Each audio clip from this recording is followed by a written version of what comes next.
Hey everybody, this is Tony Gray from the Opinionated Security Podcast. Welcome to episode 5, How to Hire and Retain Transformational InfoSec and Technology Employees. This is really an updated presentation of one that I did at GERCON's Senior Leadership Summit, in which I walked senior leaders through a bit more focused version of this for the event, but I thought that the content is worth sharing more broadly. It also draws from many of the lessons that I learned from previous roles and in my current time as Chief Information Security Officer and VP of Technical Operations for a U.S. company.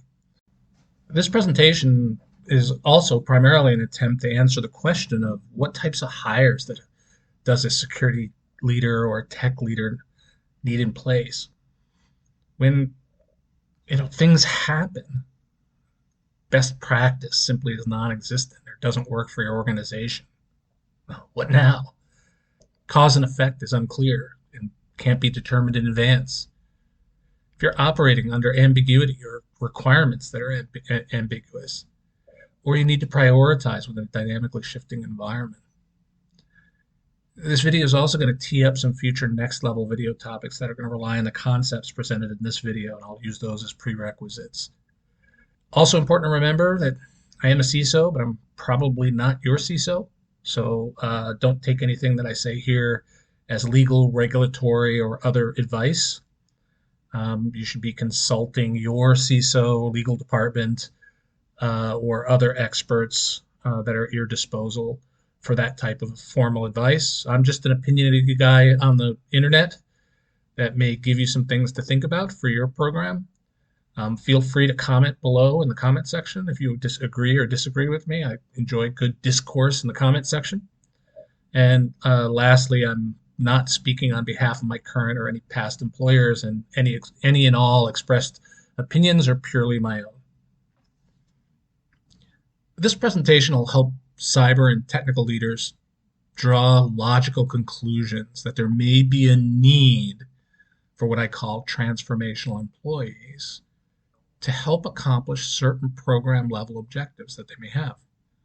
We'll work through some ways to think about the issues and learn and understand that transformational employees may have characteristics outside of what we normally look for in terms of formal education, certifications, and other such tangible items that we look for on resumes that can help senior tech leaders to delegate parts of their program building that perhaps they're needing to spend a lot of time on today. In order to get to that logical conclusion, though, we have to address up front what I believe is a key logical fallacy that exists in tech and security.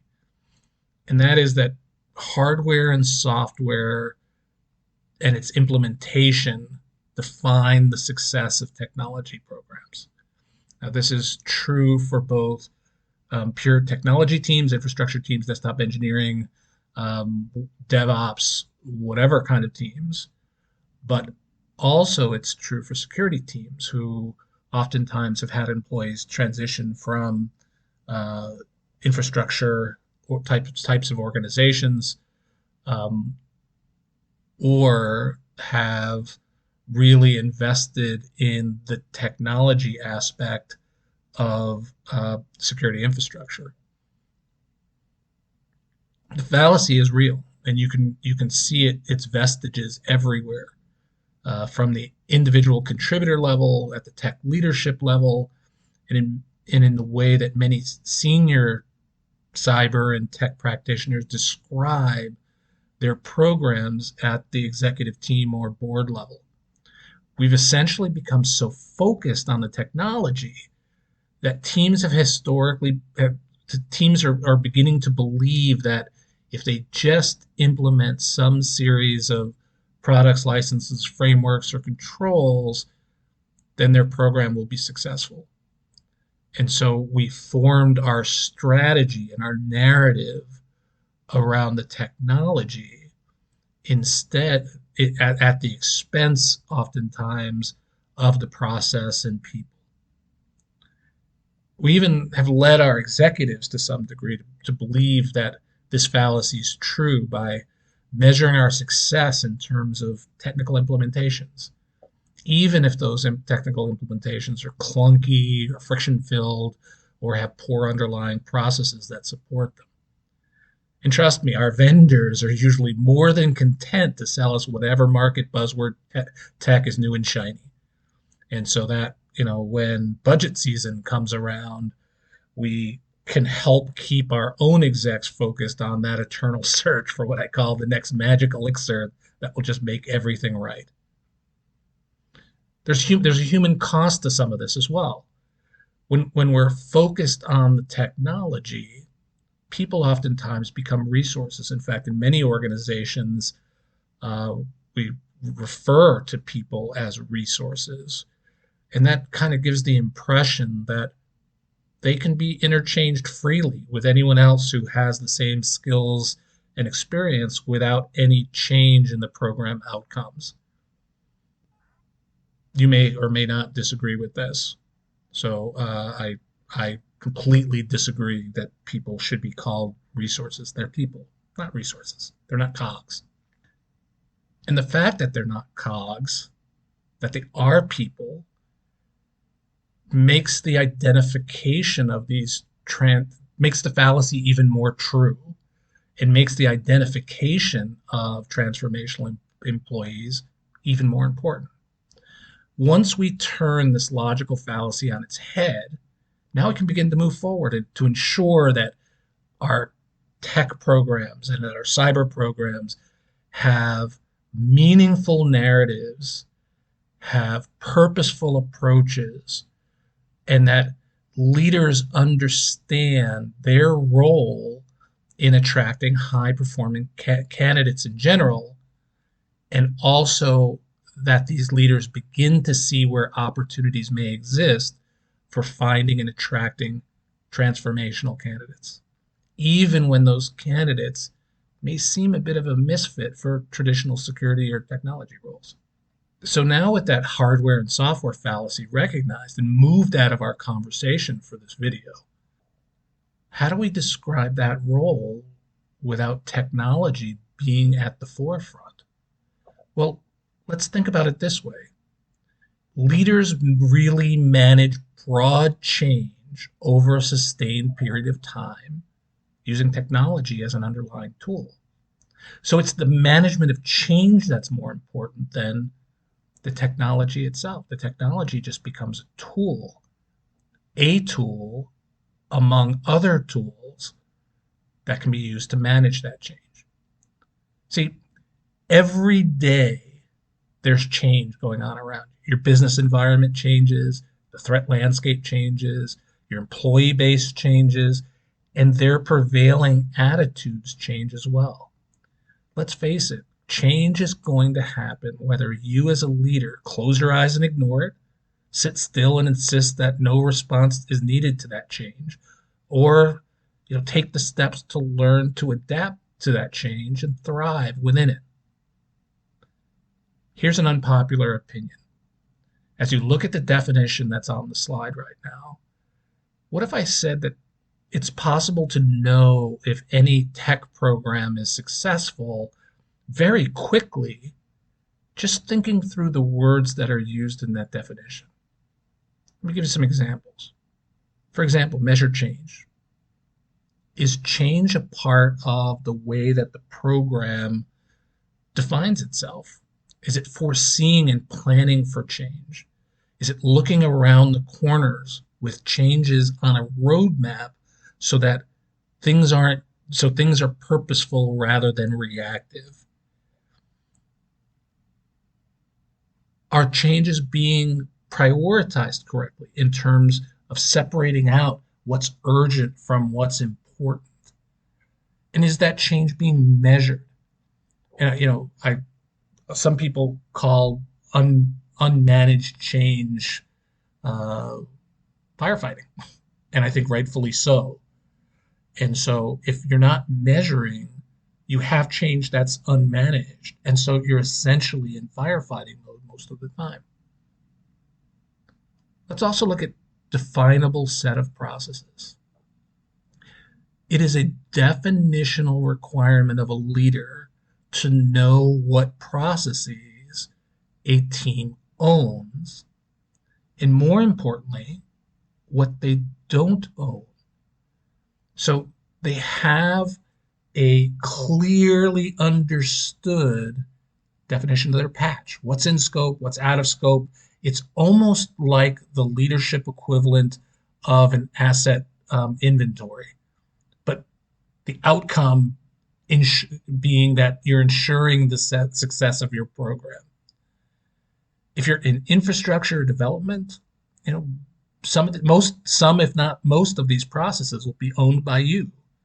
But one of the things we forget about is that if you're in governance or infosec or DevOps, you may not own a lot of the processes that you impact or consume. These processes may be owned by others. And so change is still a key part of the work that you have to do. If we think about the part of the definition over a sustained period of time, do we have a long-term roadmap or outlook so that we can anticipate what changes might be out there in terms of threat landscape or requirements?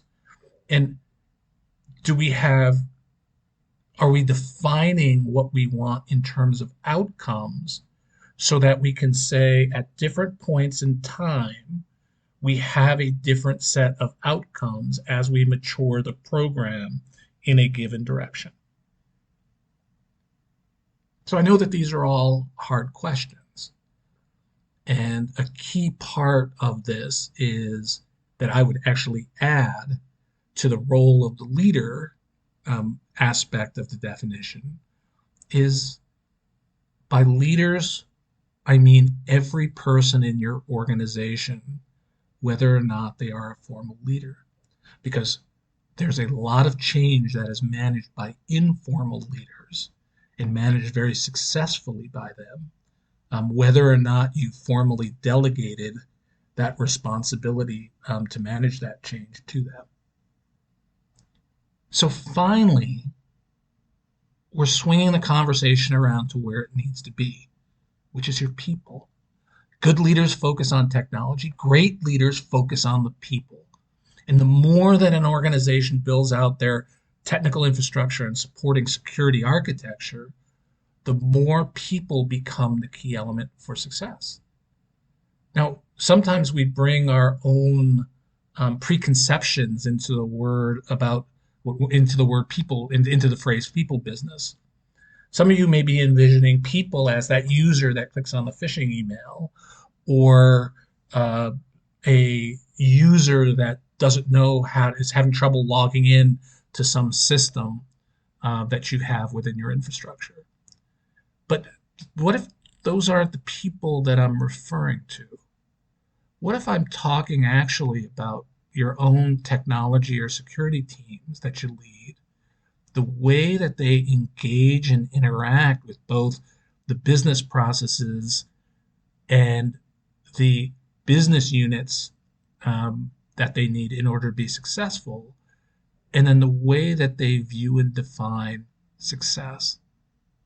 So let's examine two aspects of the complex nature of people that impact tech programs. The first part of tech being a people business is the influence that your team has each time they touch a service, application, or machine, or they make a decision with an outcome that impacts services, applications, or machines. All of the decisions made by any of your employees or contractors that touch a given part of your tech program, whether at 2 p.m. or 2 a.m., defines how successful that program is.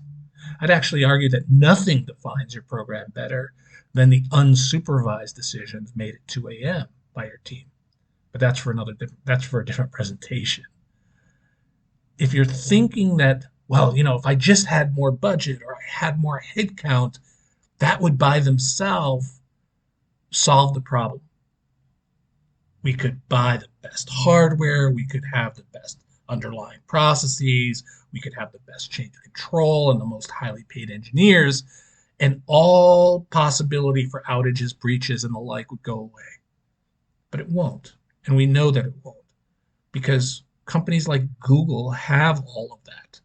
They have the best hardware, best processing, change control, highly paid engineers. And yet they say 70% of operational issues are caused by human error. And Google actually has a lot more access to resources than we have. It's an important lesson for us as leaders that it isn't necessarily having more money or people if our underlying process and people issues aren't ironed out. The second, and in my opinion, more crucial part of tech being a people business is how your employees analyze and deal with ambiguity within the business process within which they interact, and or their capability to discern, react, and make good decisions while managing through technical or security problems or incidents that they face. So we need a framework. Can't be a senior leader, tech leader without a framework. And our framework is really needs to be around our first order categorization. And the framework that I provide, that I actually prefer, is the Knefin framework, which I'm not going to go into detail in this video, but it's a very simple heuristic device developed by a gentleman, Professor David Snowden. And through this heuristic device, your problem basically falls, or your situation, your problem, your issue falls into one of four spaces. This can be used to analyze systems, problems, and situations. It can also be used to move different aspects of issues into different spaces for resolution or management. So let's start at the beginning, the simple. Simple is really where cause equals effect. The connection between those two is obvious and tight. Generally, in the technology space or security space, this has been well researched. The metaphor I would use is a baked cake. If you use the same process and ingredients, should always turn out the same. And there's best practice around it. Next, there's complicated, which the connection between cause and effect is fuzzy oftentimes or spans multiple related conditions. So you can have a cause which creates an effect, which then becomes a cause for a different effect, which then becomes a cause for a different effect. So things may also repeat over time, but it might not always be because of the same cause. So best practice may not be what you need to look at to be successful under this framework. You may establish what they call good practice, which is metaphorically experts researching in their own area come together and say, we should do this. That might be your team might be the experts, or your team might actually facilitate the experts to come to this particular decision. Simple and complicated are considered to be ordered systems. Now let's get to the less ordered, less predictable. Complex. This is really the domain of unknown unknowns, and many, if not all, of your unknowns can only be identified in retrospect. Not only do the rules change as you're observing the issue or situation, but experts may also disagree, which even for like greenfield situations or greenfield planning, you may not have consensus among your stakeholders for what direction you should be moving in. In the case of incidents or other types of response scenarios, cause and effect may be unclear. They don't always happen, things don't always happen the way that they've happened before. And something called emergent practice may be required, in which we take new approaches. We have perhaps have safe to fail experiments that are effective for a limited amount of time while the system is under constant change. A good example of a complex uh, item might be culture change, where we have a bunch of unknowns, we test some things, we see what works, and that may or may not be, and probably not, be in the realm of best practice. And then there's chaos. Chaotic systems are generally very similar to the complex domain, but they're not burdened by constraints and or the luxury of time. And generally in chaotic situations, it's important to act rationally or rapidly, excuse me, because if we think about like major fast moving incidents, just prior to or after the loss of containment, you may have to take steps that by any account are not best practice, which might be up to and including turning off key systems in order to save those systems. So in chaotic environments, you need either leaders, remember we're using an expanded definition of everyone on your team, must work to stabilize the situation, to buy more time, which then you can resolve by looking for patterns and hopefully identify some items that might become predictable and repeatable in terms of resolving the situation. So where do we start? So we can already tell just from the framework that much of what occurs in either information security or technical operations operates in the complicated or complex domains. We may also have either incidents, major incidents that operate in the chaotic domain, or we maybe intentionally operate in the chaotic domain for some specified amount of time, hence the term chaos engineering. So the opportunities abound for people that can operate in these other domains, complicated, complex, and chaotic. And all of these, by definition, are areas in which best practice doesn't apply necessarily. We either need expertise, we need to be able to operate in ambiguity when experts don't agree, we need to be able to take our available information, act rapidly to stabilize a situation. And all of these are traits of transformational employees. A lot of information already, and but we need to recognize a few key points. And we'll talk about this in more detail, but not every role requires a transformational employee. And employees can be high performing without having transformational characteristics. Transformational employees generally have to be attracted. Only by luck, only through sheer luck will you find them. And as you'll see, you're probably not going to recognize them through either your position description, um, if it's not specifically tailored for transformational employees, or the resumes that are submitted to you.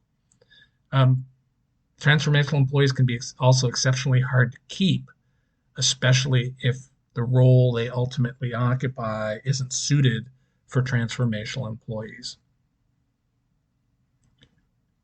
Some good news is there's probably more, transformational employees are probably more numerous than you might think if you know where to look. And that's because the recruiting systems that most large organizations use aren't really tailored for identifying transformational characteristics. They're looking for things like education, they're looking for things like certifications, which are all good things, but it doesn't tell you how an employee or candidate might think about um, aspects of their role that have ambiguity. And then, your organization, your narrative, or your leadership approach, or your position description might also be reasons why your organization isn't attracting potentially transformational candidates. Also important to understand before we start delving deeper into the candidates themselves is you're not going to bat 1,000. There's a million reasons that a transformational candidate might not accept an offer or even choose to interview with you. What we try to do is ensure that one of those reasons is not something that is in our control. So we want to make sure that if it's some external reason, I'm okay with that. But if it's something that was in our control and for whatever reason we have a need for a transformational candidate and employee, that we have the pieces in place on our side to make that transaction, to make that recruitment happen. So first, we need to understand what a transformational employee brings to the table. So first, we need to understand what a transformational employee can bring to the table. It's nearly impossible to grab or pattern match resumes for transformational employees.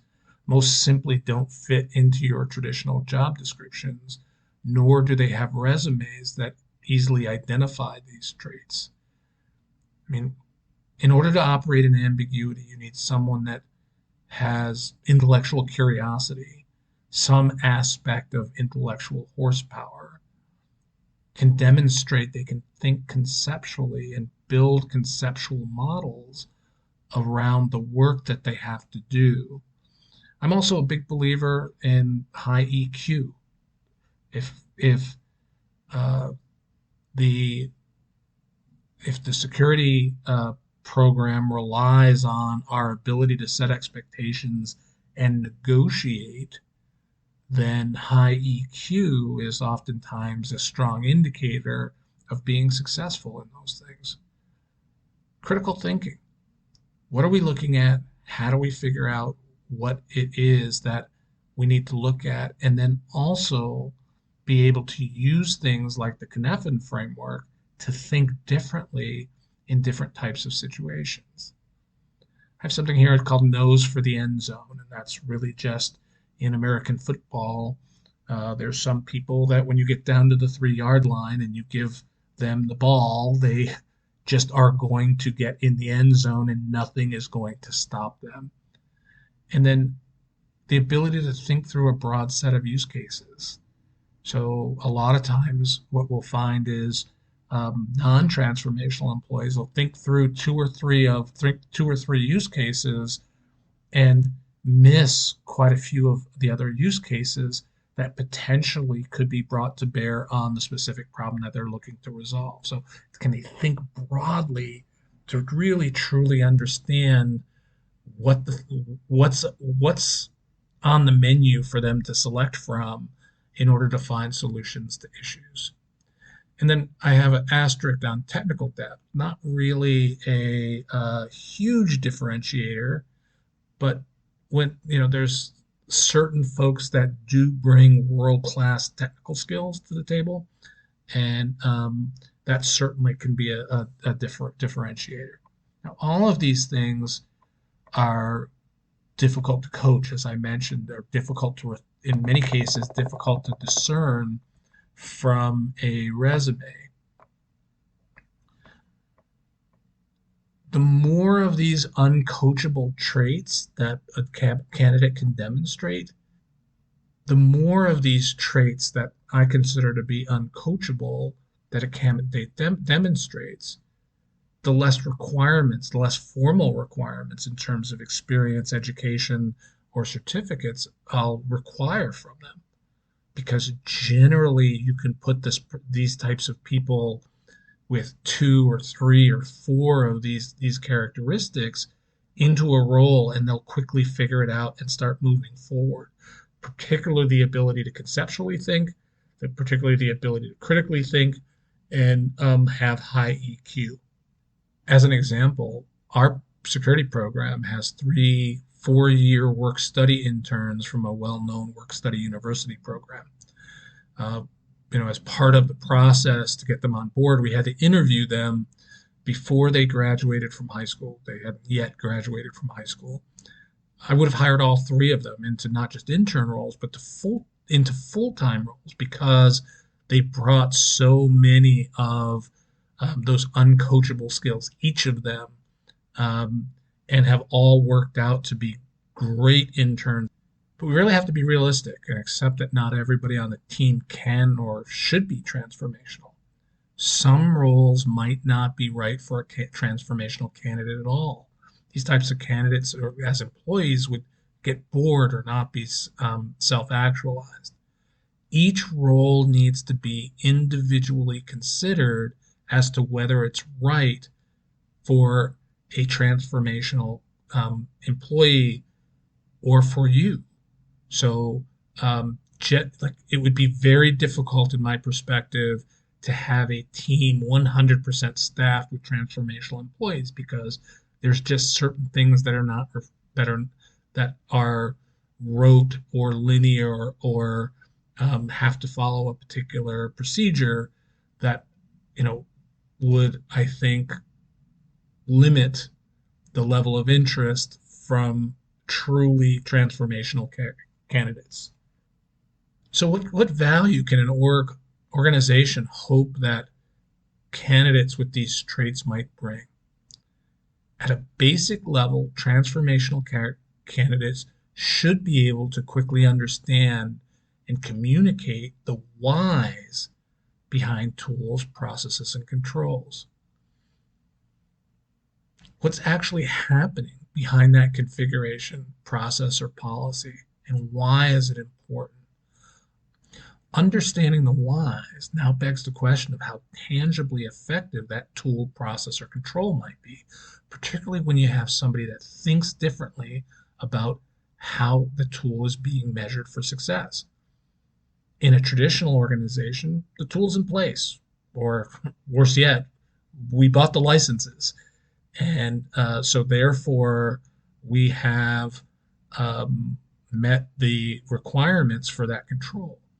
But a transformational employee might be thinking about different questions to ask, the right questions to ask. And once those right questions are being asked, you might be facilitating real conversations and prioritizations about granular level approaches to security that can take place all across the organization. For example, let's start with an area with a lot of existing thought leadership out there. DLP, data loss prevention. How do we think about measuring success today in a traditional program for a traditional DLP program? The number of blocks that we have, how many things were blocked. But what a transformational employee might say is, well, the number of things that are blocked might be an interesting data point, but I probably want to know what was not blocked that should have been blocked. And what does that metric look like? How do I measure that? And then also begin to ask those questions about our perimeter defense. What's getting in that should be blocked, that should be blocked? CASB, all sorts of other opportunities now opportunities for discussion and measurement can be driven by the questions that are being asked by transformational employees. The same applies at the program level, which means not transformational employees can't just be individual contributors. We also need them in leadership so they can think through questions and measures that historically haven't been asked. How effective is the incident response program? So that may be a question that's actually asked fairly frequently. But how do you respond to that in a way that the board can look at and say, that doesn't require 35 slides of tool output, but that the board can look at and say, yeah, we think that the incident response program is effective. Other programs barely get any thought leadership at all when it comes to measurement. Cyber risk management, for instance.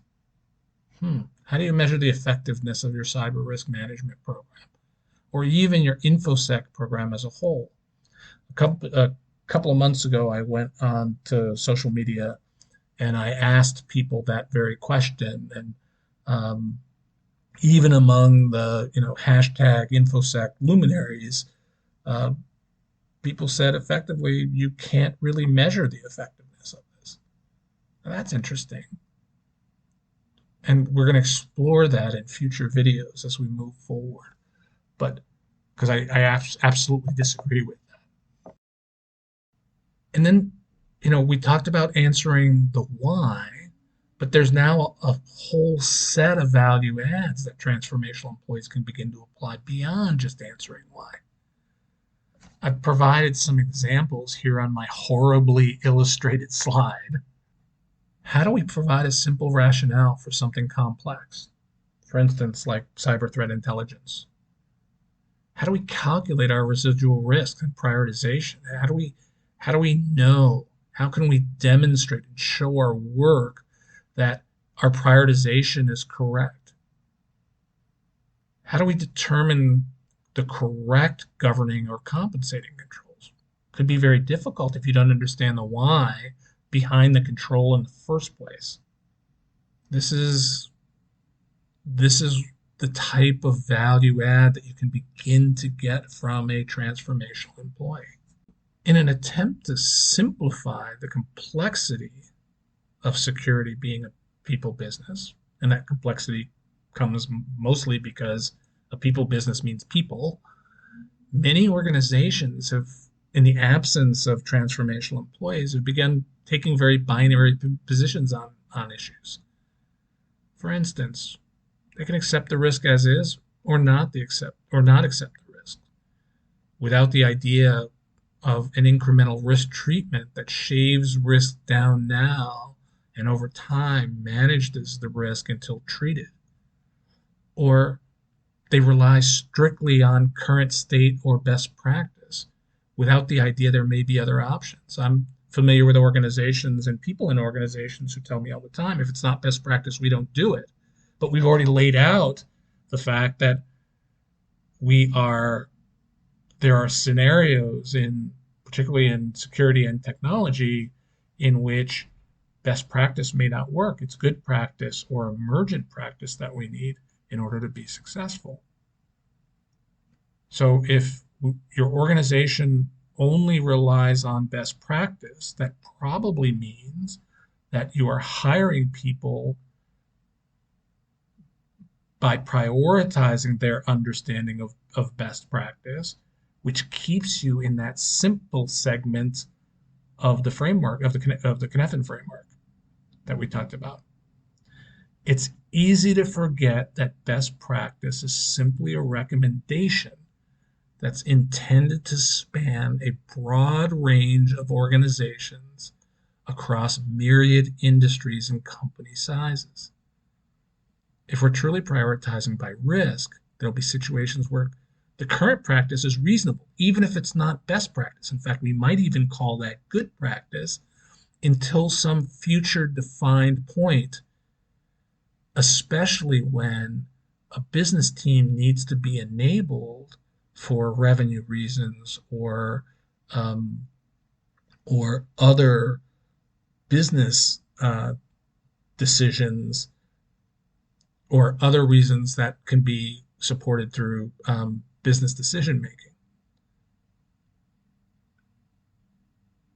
And then we also looked at the Cynefin framework around uncharted territory. There's a lot of areas of cybersecurity, for instance, that the thought leadership is primarily vendor driven, like AppSec. How do you think through the marketing tax to understand if you're actually getting the success metrics that the success criteria that you need when each vendor is defining success as to whatever their tool does best. Transformational employees are needed in all these types of situations.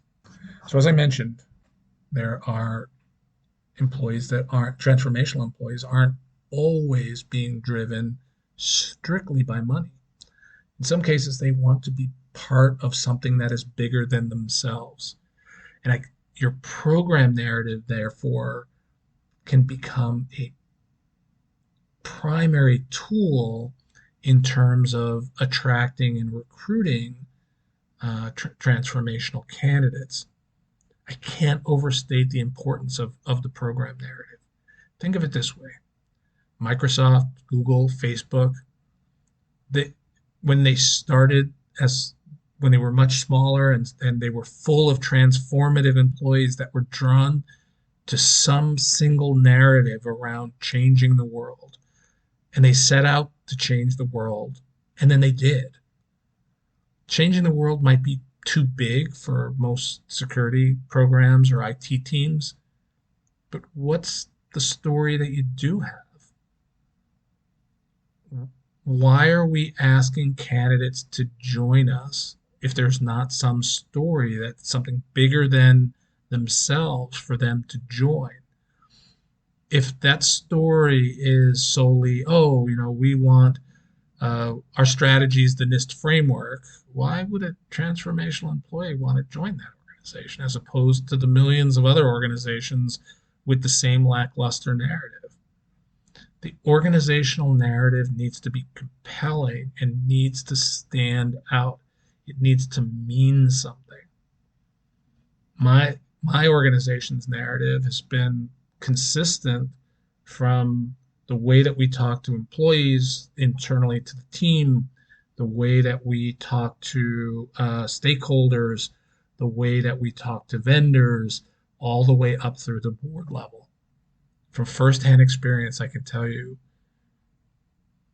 attracting transformational candidates means having to develop a transformative program view in which they can operate. And that's not easy. In fact, it's very hard.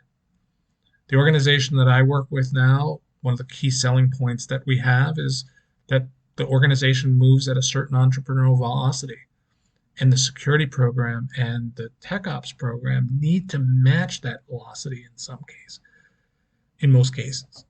That means we can't structure ourselves or have schools of thought that aren't geared towards matching that velocity. There's a lot of white space in that, but it's a seemingly simple statement, but it clearly communicates several things. We can't be the Department of No. We need to think through and innovate how we enable teams. That might mean best practice, that might mean good practice, that might mean emergent practice. And they need to be supported with their requirements and also be secure while they move at that particular velocity. The fact that we're not the Department of No and that we work to enable teams is actually fairly enticing to a number of transformational security practitioners. As leaders, we also need to examine our own leadership priorities. Recruiting needs to be the number one leadership priority with retention a close second. Because if you don't make recruiting your number one priority, it won't be your number one priority. And candidates will understand that, they'll sense that, they'll feel that. And they may or may not choose to join your organization strictly on that lack of prioritization around getting the best people you can. So you should always be recruiting. You should be using your program narrative. Some people might even say weaponize your program narrative. So you have it out there like a fishing lure so that whether or not you have open headcount, so that people, all sorts of high performing candidates, whether they are transformational or not transformational in their characteristics, uh, you should they become aware of your program and think to themselves, hey, maybe that'd be a place I'd like to work someday. There's no shortage of opportunities to identify potential candidates for current or future roles. More importantly, you have the chance to identify as you have these conversations around your narrative, you have chances to identify other attributes that you see in candidates that perhaps you hadn't considered as you're interviewing for various roles. So this means a lot more legwork, but this is the cost of making recruiting your first priority. And you should be willing to put in that work if you intend to build a transformational team of talent. I think leaders also underestimate the importance of the job description, the position description, in terms of attracting the type of talent that you need. No one's going to argue with the opinion that writing job descriptions are hard, but you can't be lazy either. The easy path is do what I call warm over old job descriptions. I've seen job descriptions where the job name isn't even changed. There are key details in the text that were clearly cut and pasted from other job descriptions. And people that actually care about their work are oftentimes pre-interviewing the company if that's a place where they want to work. And if the hiring manager or the recruiting team is perceived as lazy because they don't even like want to get a job description um, uh, correct, you might be losing candidates because of that. High performing candidates, whether or not they're transformational. Here's likely a less popular opinion as well. I view job descriptions as either a loudspeaker to which you can talk to everyone in a crowd, or they can be like two tomato cans connected with a string that let you talk directly to the candidate that you're envisioning, and they're letting themselves identify with the role that you have. And again, it's unpopular because there's more work involved. You have to think through what it is that you're writing in the job description. And some of that has to mirror your narrative. Um, Words matter when you're talking through a tomato can. They matter less when, perhaps only 10% of the people are listening to you over the loudspeaker. So when you're talking through that tomato can, what like what problems are you trying to solve? Like what's the key aspect of that position that that is really the meaningful, meaty part of the role that you've put together? What's the goal? What are the left and the right limits of the role? If there's something greenfield about the role, you should mention that in the job description.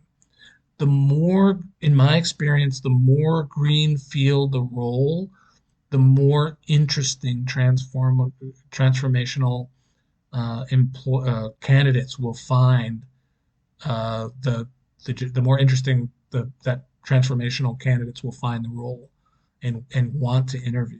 Should also lightly touch on career path and growth opportunities. There's a lot of organizations out there where that's negligible, and if you're thinking through the program and you're thinking through managing change over a sustained period of time, you should also be thinking about how that role is going to change in conjunction with the narrative that you have as the program matures. How do you know when a job description is right? And I know this to be true because I've witnessed it firsthand. And I quote, I have people on my team today, and I've had other people that have over time accepted uh, roles on our team. I read the job description and I felt like it was written for me. That is like the best reaction that you can get from a properly well written, properly written, well-focused job description. I felt like you were talking to me. Tomato can 1, this is tomato can 2. See where I'm going with this? Like we're talking to the 5 or 10 people that we want to talk to, not just broadcasting to across the nation, hoping for some small percentage of people to respond. Another benefit of always recruiting is, as I mentioned before, you should always have some number of candidates, or you might always have some number of candidates whenever a headcount gets opened. And you can't necessarily talk to every applicant. This saves you some time because if you've already talked to the applicant and you see some of the traits that you're looking for, the intellectual horsepower, the intellectual curiosity, thinking through use cases, there you've saved yourself some time. You're actually pre-screening people before you have a headcount open. Now, you'll also get people that apply through the front door, through the normal recruiting process. Now, you can't talk to every applicant, but what you can do is take 10 minutes to phone screen likely candidates. Not an interview. I'm always upfront about this. It's not an interview. Um, we just want to see who we're going to put into a loop. And that 10 minutes on the phone, especially when with some open-ended questions, just when I say questions, I mean 1 or 2 questions, will give you a chance to evaluate how conceptual a candidate is, how they respond to the questions, how they structure their answers, what level of EQ they have, those sorts of things. So it gives you a great opportunity. That 10 minutes gives you a great opportunity to determine if the candidate is potentially transformational and if we want to put them in a loop, and gives you also that chance to identify attributes that can't be coached. Now, it seems obvious that everyone needs to know who they're interviewing for, but you also need to be sure that the team of interviewers that you have know what you're looking for and ask appropriate questions for that role. So if you're looking for someone to develop a greenfield program that's never done before, you probably don't want the interview loop to be focused on automation of an existing system. I say this because we've had this happen before. Um, Again, you're not going to bat 1,000, but when you lose a candidate that you should have hired, you should probably review what happened and make changes. Again, the idea is there's a million reasons why transformational candidates won't accept your job offer or even interview, but the things that you control should be certainly in line. So, is the job description right? Do we have a good narrative? Did our interview loop, um, were we aligned on what we were looking for as part of the interview loop? Are we clear as a group on if the candidate can operate in the complicated, complex, and chaotic domains? So there's a whole set of things that you can do that will help you to essentially eliminate things that you control that that transformational candidates might not um, might not attract transformational candidates. So we all know intellectually that transformational employees will bring benefits when paired, especially when paired with the right job roles. You should have set those left and right limits as part of the job description and be ready to set the new employee loose when they're hired. But here's something that leaders need to understand. Transformational employees can also be a challenge to the key part of your leadership ethos, and that's your ego. They might be smarter than you. They might be more motivated than you. They may be better at things than you are. And this might be difficult for some leaders. And I say this because I've seen this occur. And, you know, your leadership needs to mature and change if you want to truly lead a team and retain a team of transformational employees. This means you might have less control. You might find yourself delegating more. You might be facing more new hard choices that you never faced before because people are thinking through. Now you have people thinking through all of the use cases and all of the scenarios. You might also see prioritizations that disagree with yours, and you might need to be open towards those. And you might also see that people have more expectations of you in terms of coordinating up and across so that you can support your transformational employees in their greenfield endeavors or use their narratives that they're developing in order to reduce the amount of ambiguity that exists in particular situations. In short, you're going to have to trust your employees. You're going to, especially your transformational employees. And then as you're recruiting, you should always keep retention in mind. So we have our traits, we talked about that. And obviously we have to pay people fairly. But, you know, remember that not all drivers are money. Some people want to create something. They want to create a value, a program, or a team. They want to accomplish something. They want to be part of something. They want their personal thumbprint on what they work on, which might actually meet some sort of personal need that they have. We're trying to recruit, because if we're recruiting people with money as their number one, got to pay people fairly, but if that's the only thing they care about, it makes it difficult to invest in those employees, because if they get a $5,000 job offer someplace making $5,000 more, they'll leave because it's all about money. So how do we create a situation where we train people and we invest in people, and in return we win their loyalty to the some level of some appropriate level of loyalty to the organization? And that's just something to think about. Like, in your transformational employees, they can be self-actualized through a number of things that can actually help them in terms of retention. Keep that in mind. So you recruit intentionally with retention in mind. So thank you, everybody. This is a obviously intensive topic with lots of data points. Hopefully, you understand. You have a better understanding of how to recruit and retain transformational employees. As I mentioned, this will also be a prerequisite video for some of the more advanced topics that we're going to talk about in future episodes. And don't forget to subscribe. Thank you again.